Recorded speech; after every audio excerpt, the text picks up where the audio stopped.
Yeah, no. How did you feel about your campaign?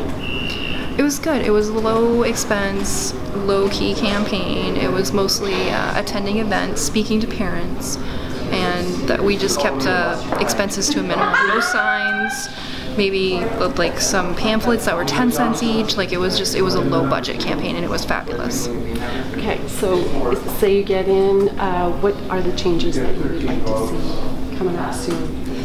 Definitely more parent-trustee interaction. I don't feel like there's open lines of communication. Being a parent myself and having to deal with the past board, there needs to be improvement in terms of that, as well as alternative education programs for our youth.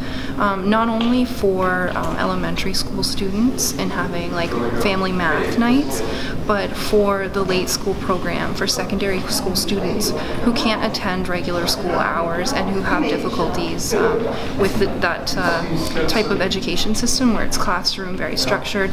The late school offers an alternative model in the fact that we have module work, we have on-site daycare, there are free snacks, and the late school starts at 12:30, like noon, right? And it goes till 5. So those youth that have moved out of their house and do have a job, whether it be part-time or full-time, to try to support themselves, they can pursue their education and they don't have to be in a regular high school.